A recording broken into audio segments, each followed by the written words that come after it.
Good morning all.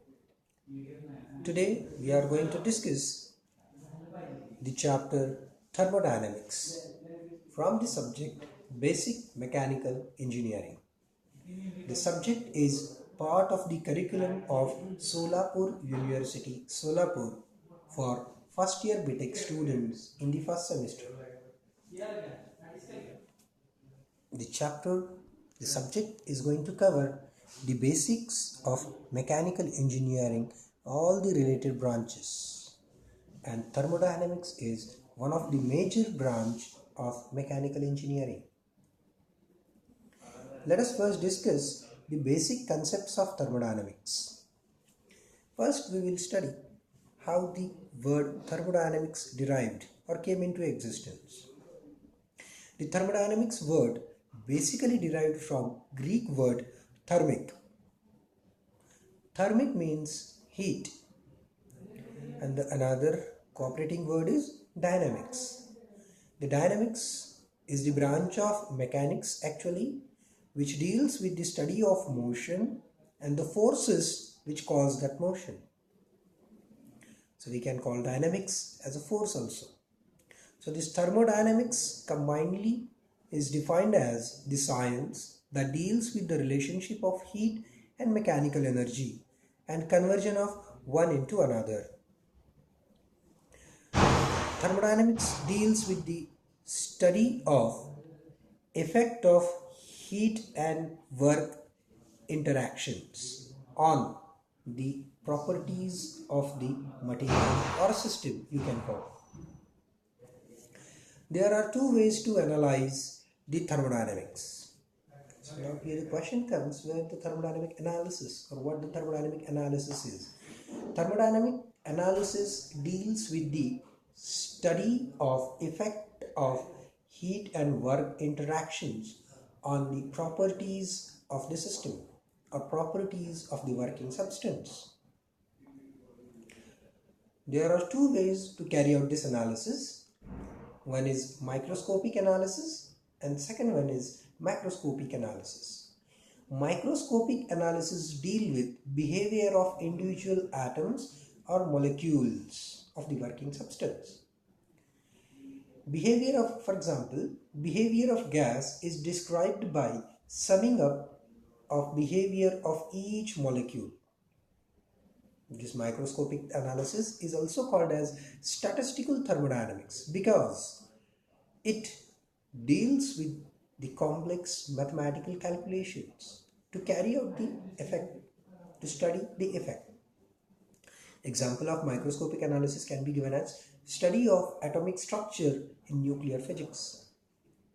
The another way to carry out thermodynamic analysis is macroscopic analysis. Behavior of more number of molecules is taken into account under this analysis. Here in this analysis, system is considered as whole. No molecular activities or individual atom activities are considered here. It is also known as engineering thermodynamics. For example, measurement of pressure using pressure gauges. Here we do not include any calculation. Here we directly put on the pressure gauge onto the system where we want to measure the pressure, and the pressure gauge will directly indicate you the pressure. Now, what are the terms used in thermodynamics? The first basic term required is working substance. So what this working substance is? Working substance is a substance in which you can add the energy, from which you can withdraw the energy, and by using which you can transfer the energy. So you can define it in a systematic fashion as energy transactions like conversion of heat energy into work and vice versa take place through the agency called as working substance. Working substance can further be categorized in the following ways. For example, pure substance. A pure substance is one that has a homogeneous and invariable chemical composition, even though there is a change in phase. For example, steam or water, or a mixture of steam and water. is pure substance, homogeneous substance. So homogeneous substance, when can you call a substance as homogeneous? If a system consists a single phase of working substance, then you can call the substance as an homogeneous substance. And what about heterogeneous? So heterogeneous, a system which consists two or more phases, then it's called as heterogeneous substance. For example, ice and water, or water and oil mixture.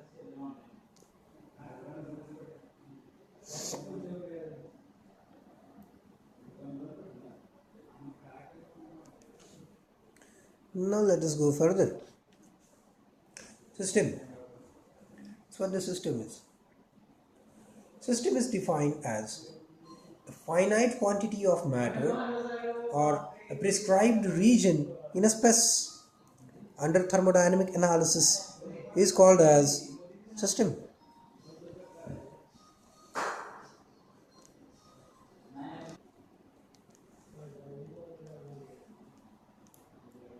Boundary. It is a real or imaginary separation between system and surrounding. Boundary envelop a system. Boundary acts as an envelope for enclosing a system. The surrounding, everything which is outside the system boundary is treated as surrounding.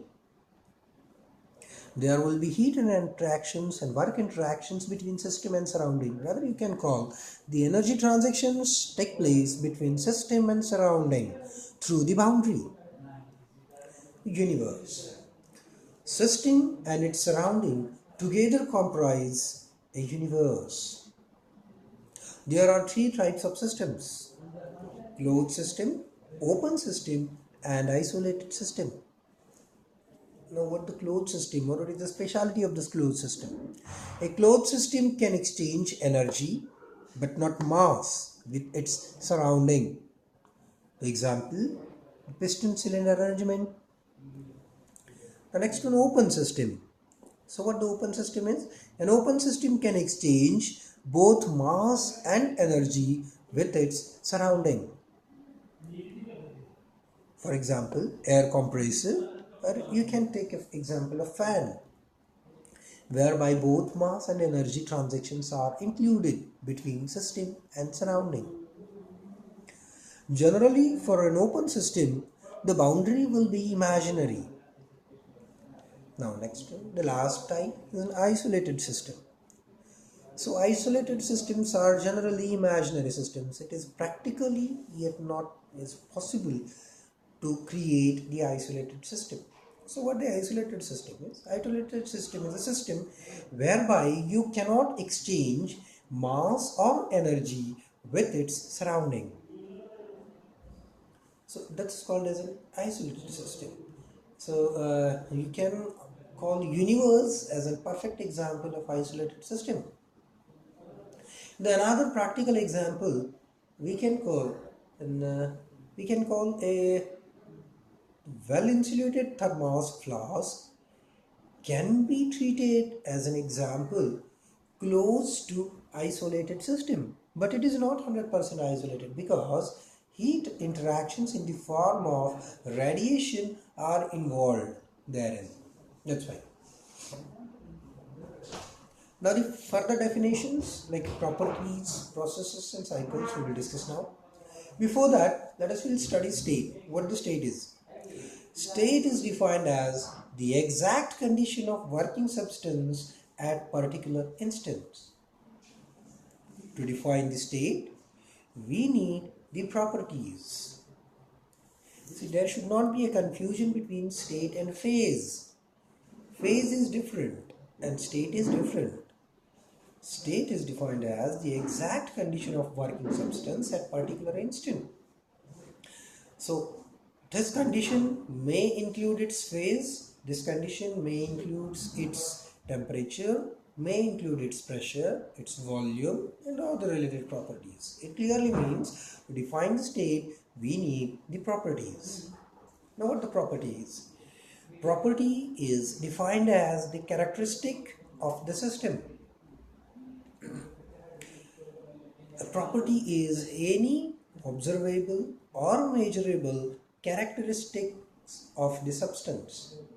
For example, mass, volume, density, pressure, temperature, all these are the properties. These properties physically we can measure, or in some of the cases we can calculate it. The properties are mainly divided into two types, as an intensive property and extensive property. So what the intensive property is? Intensive property is property which does not depend on the mass or quantum of matter present in the system. So for example, pressure, temperature, these values does not change, or these values does not depend on mass of this system or mass present in the system. But the extensive property is a property which depends on mass of the system or quantum of matter present in the system. Its example is volume, weight. These are the extensive properties. Now let's go further. Process. Process is change in state of the system. Hence, a process occurs when a system changes from one state to another state. You can call it another thermodynamic equilibrium state.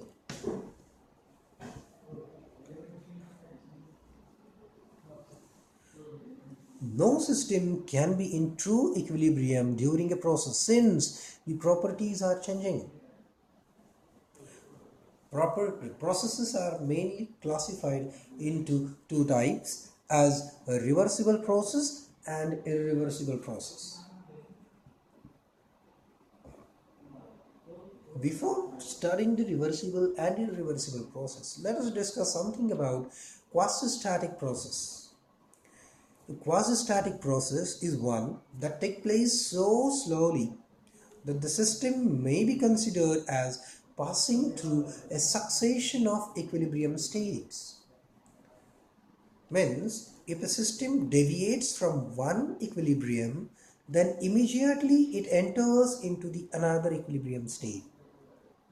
So the path, the time lag between two equilibria is very, very less in such type of process. It's called as quasi-static process. This process may be represented by a path, a thick line on equation of state surface, or you can call on a property diagram. Now let us discuss about the reversible process. As we discussed the quasi-static process, the reversible process is also called as quasi-static process. A quasi-static process is one which can be stopped at any state and reversed from there, so that the system and surrounding are exactly restored to their initial state. Hence it is called as reversible process. This reversible process, or you can call quasi-static process, has some following characteristics.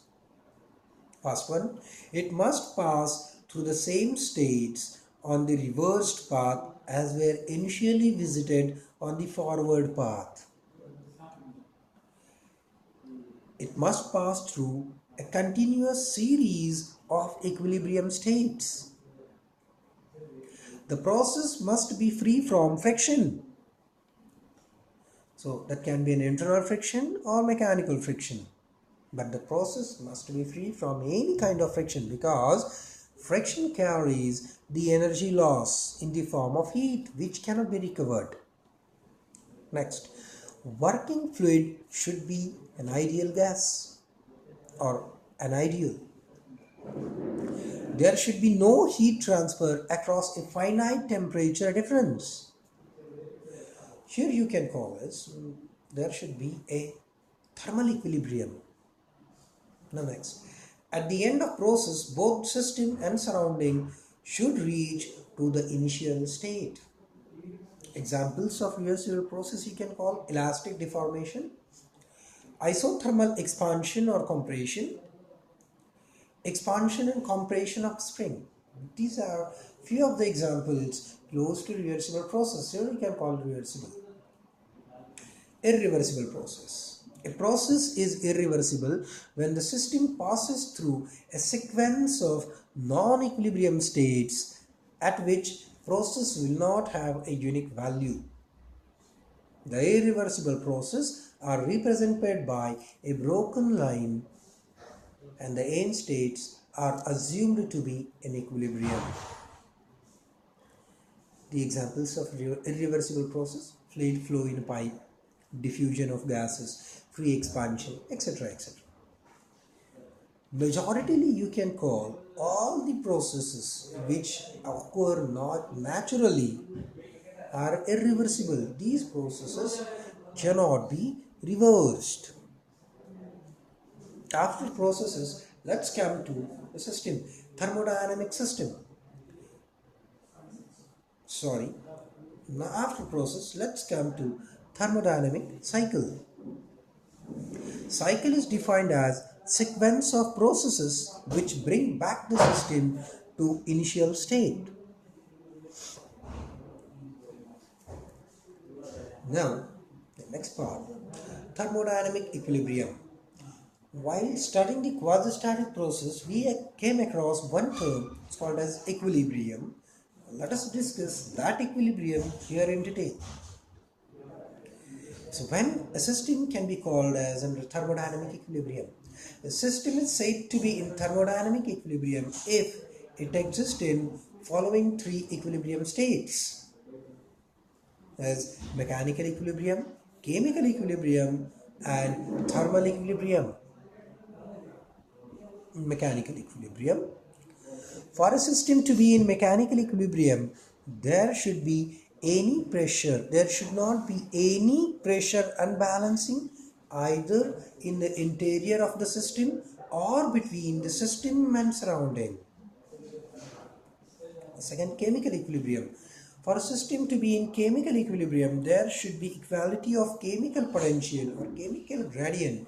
That is, there should not be any chemical reactions exist within the system or between system and surrounding.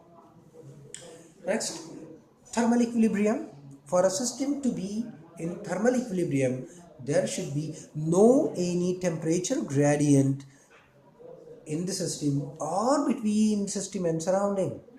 Then you can call thermal equilibrium exists. Any system, if it exists in these three equilibria, then we can call that system as under thermodynamic equilibrium. So thermodynamic equilibrium altogether can be defined as when a system satisfies the conditions of mechanical equilibrium, chemical equilibrium, and thermal equilibrium, then it is said to be in a state of thermodynamic equilibrium.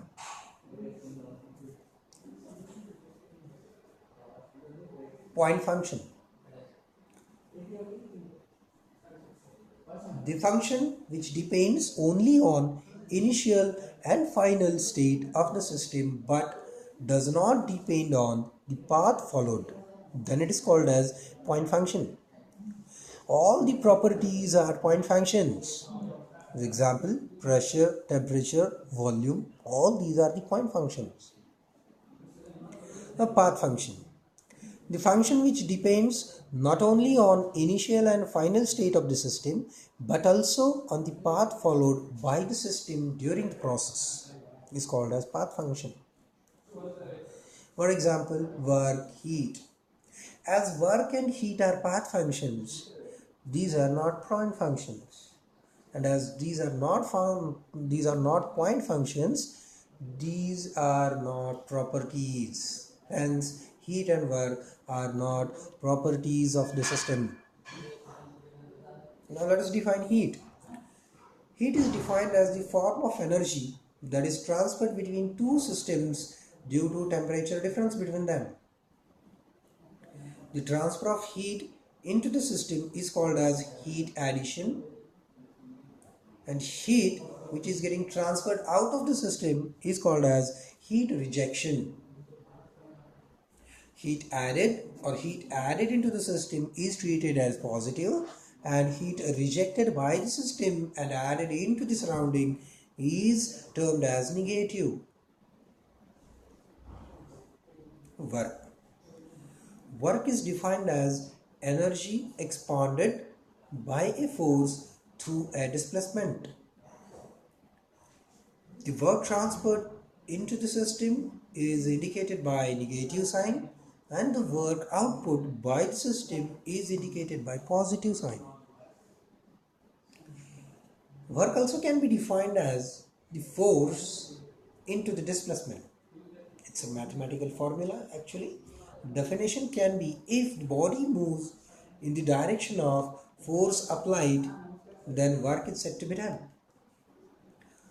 The another definition of work in thermodynamic language you can call as work is said to be done by the system if sole effect of all the things external to the system can be reduced in raising of the weight against gravity. It's the definition of thermodynamic work. Another definition we can make for work as work is a mechanism by which energy transfers across the boundary of a system by virtue of difference in pressure. In the similar fashion, we can construct a definition for heat as heat is a mechanism by which energy transfers across the boundary of a system by virtue of difference in temperature.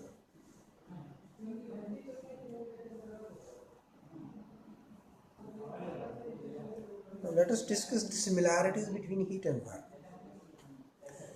Both heat and work are boundary phenomena. What the boundary phenomena means? Boundary phenomena means you can sense work and heat only at the boundary because both are always in transition. Heat and work both are the path functions. As we discussed earlier, heat and work both are interchangeable, means you can convert heat into work or you can convert work into heat. But 100% work can be converted into 100% heat. The 100% conversion is possible.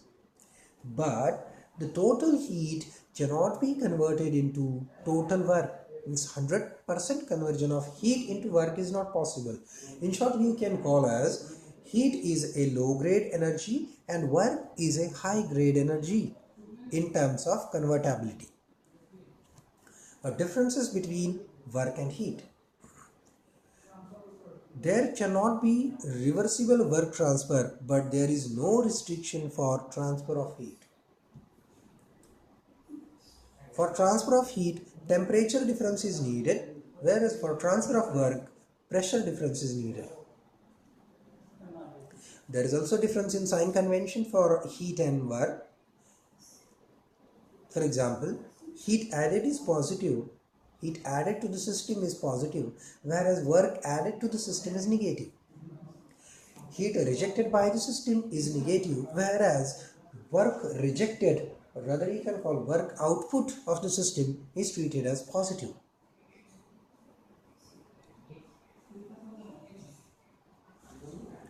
There are different types of works. For example, displacement work, flow work, free expansion work, electrical work, mechanical work. So out of these, we will discuss few of the types of works. The first type we will discuss here is PDV work, which is also called as a displacement work. Let us consider a piston cylinder arrangement as shown in figure. It contains a gas which is under pressure P. The pressure P is assumed to be more than the atmospheric pressure. Because of this pressure P, piston is pushed out for increasing the volume of the cylinder by the force F. Due to this force F exerted on the piston, which is having cross-sectional area A, the displacement ds will take place. So this ds displacement will carry the change, a very small change in volume as a dv. Now let us look at the PV diagram. The PV diagram indicates the passage of system from state 1 to state 2, and a small change in volume dV is also shown on the PV diagram. This small change in volume dV is due to the small displacement ds.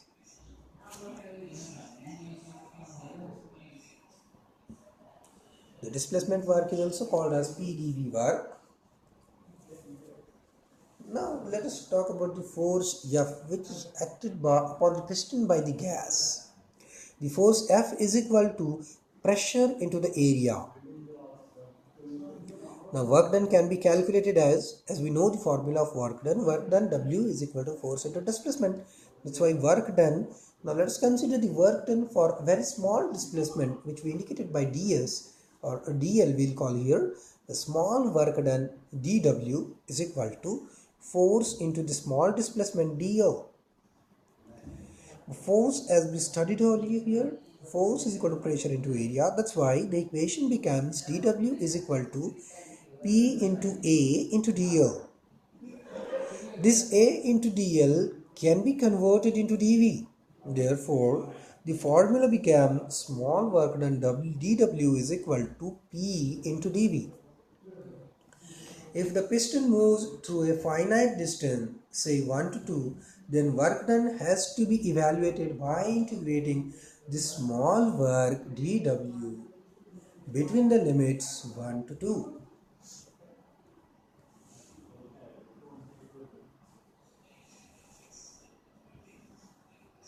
Now let us discuss the next term, temperature. Temperature, it is an intensive thermodynamic property related to the hotness or coldness of the body, measured on a finite scale.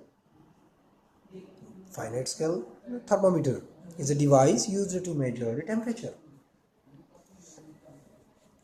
Another relative term is adiabatic process. A process in which no heat crosses the boundary of the system is called as adiabatic process. A wall which is impermeable to the flow of heat is an adiabatic wall, whereas a wall which permits the flow of heat is a diathermic wall. Now related to the temperature, will discuss the zeroth law of thermodynamics. It can be stated as when a body A is in thermal equilibrium with body B and also separately with body C, then body B and C will be in thermal equilibrium with each other. If two systems are in thermal equilibrium with a third system, they must be in thermal equilibrium with each other. It's the zeroth law of thermodynamics. The zeroth law of thermodynamics creates a basis for temperature measurement. After zeroth, let us come to the first law of thermodynamics. It is also called as a law of conservation of energy. It can be stated as energy can neither be created nor be destroyed, but one form of energy can be converted into another form. The total energy associated with the universe remains constant. First law of thermodynamics applied to closed system undergoing a cycle. How it can be stated as? Let us see. During any cycle that a closed system undergoes, the net work transfer is equal to the net heat transfer.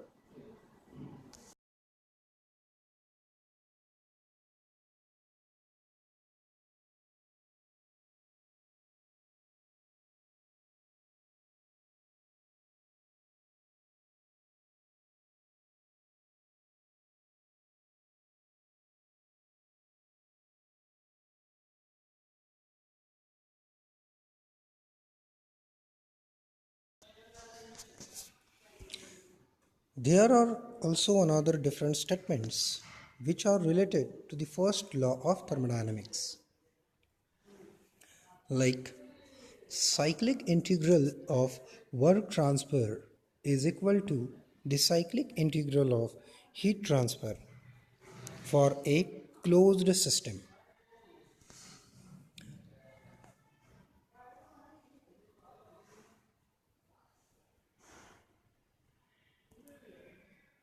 Perpetual motion machine of first kind, or PMM1. This is actually a concept derived from first law of thermodynamics. So it can be defined as there can be no machine which would continuously supply mechanical work without some form of energy disappearing simultaneously. Such a fictitious machine is called as a perpetual motion machine of first kind, or PMM1.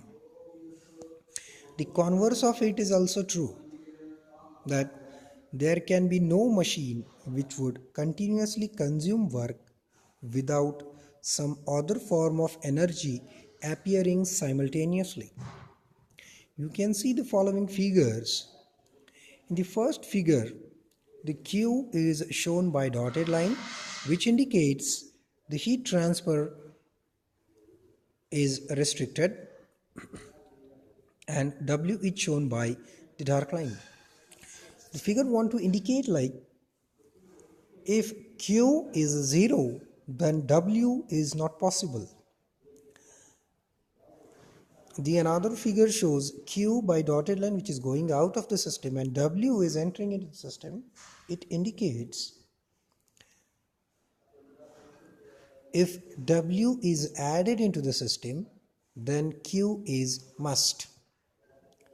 Means if work is added into the system, then some of the heat will exit out of the system, or it will result into the increase of internal energy.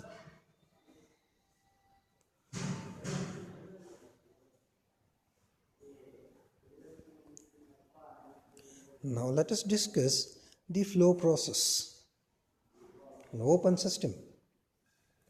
In flow process, there is continuous flow of mass and energy in and out of the system. Example, flow of air, gas through a compressor, flow of fluid through pipe, etc. These are the examples of flow process or open system. The flow process can be classified into two types: steady flow process and unsteady flow process, or you can call non-steady flow process. So under steady flow process, flow rate of mass and energy doesn't vary with time. That is called as steady flow process. Means amount of mass entering into the system must be equal to the amount of mass or volume leaving the system. That's called as steady flow process. Unsteady flow process. So under unsteady flow process, flow rate of mass and energy vary with time.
to analyze the heat and energy or heat and work transaction for steady flow process, a steady flow energy equation is derived.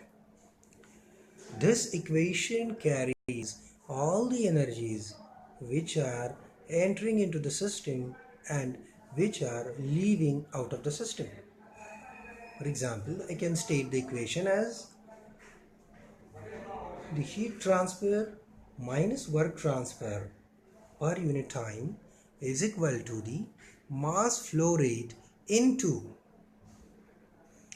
change in kinetic energy between entry and exit, change in potential energy between entry and exit, change in internal energy between entry and exit, and change in flow work during entry and exit for the particular working substance. Now let us discuss few of the limitations of first law of thermodynamics. So what are the limitations of first law? First law is just a law of conservation of energy. It does not give the direction. Means first law only tells the T. First law only tells heat can transfer out of the system, but when? So the temperature gradient, it does not define by the first law of thermodynamics.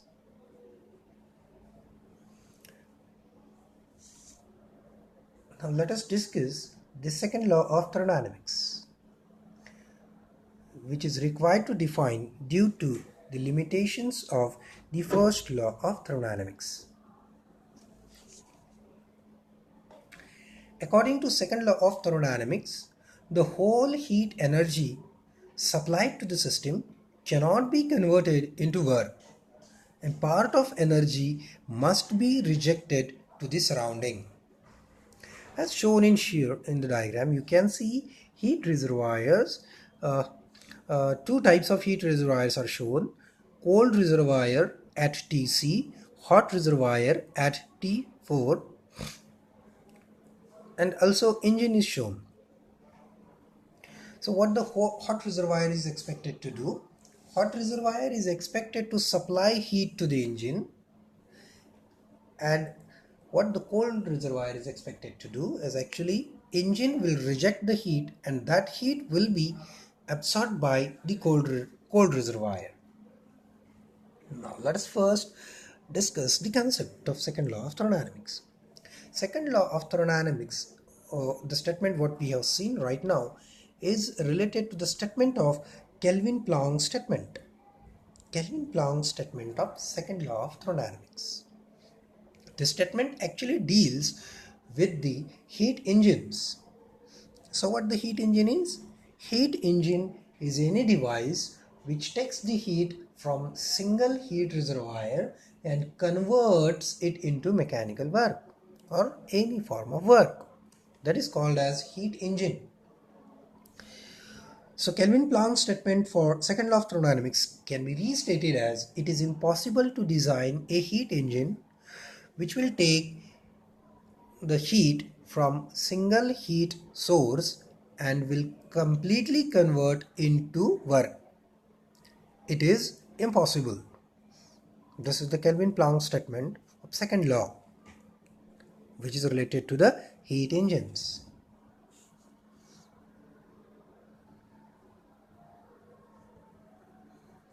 Now the second statement of second law of thermodynamics is Clausius statement. So what the Clausius statement says: it is impossible for a self-acting machine working in a cyclic process unaided by any external agency to convey heat from a body at a lower temperature to a body at higher temperature. In a simple language, we can call it as: it is impossible to construct a heat pump which will transfer the heat from a body which is at lower temperature to a body which is at higher temperature without consuming any form of work. For a heat pump, it cannot operate without input of work. So heat pumps refrigerators work on the Clausius statement of second law. This way we can call the second law divides the thermodynamics into the two major areas. The first major area is of heat engines and second area is refrigerators or heat pumps you can call.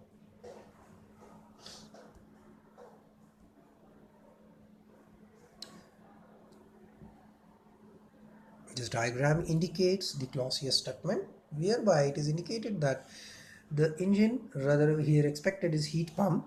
Heat pump will absorb the heat from cold reservoir. To absorb this heat, work input is required. And togetherly this work input and heat absorbed will be delivered to the hot reservoir at higher temperature. Now here once again you are finding the definition of Kelvin-Planck statement. It is impossible to construct an engine which while operating in a cycle produce no other effect except to extract heat from single reservoir and produce work. Heat engines. Now perpetual motion machine of second kind or PMM2.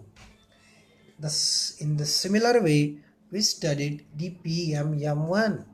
Immediately after the first law of thermodynamics, the definition of first law of thermodynamics. Now immediately after the definition of second law of thermodynamics, we are here to study the perpetual motion machine of second kind or PMM2.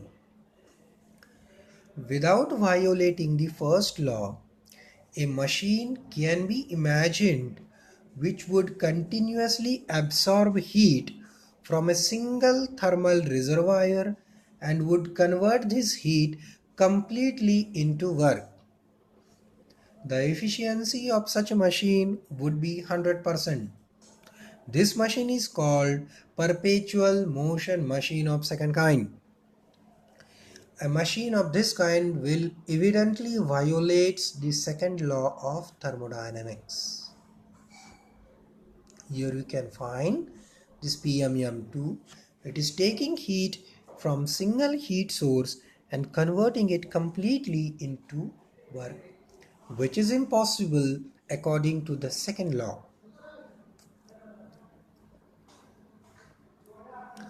Thank you. This is what an overview of the points which are expected to occur under the first chapter, thermodynamics. Certain part of this chapter includes the problems, which we will see in our next video when will be updated. For any doubts and queries, you can reach me at via email olmahajan@coe.sveri.ac.in, or you can call me at number 7709850113. Thank you. Have a wonderful day.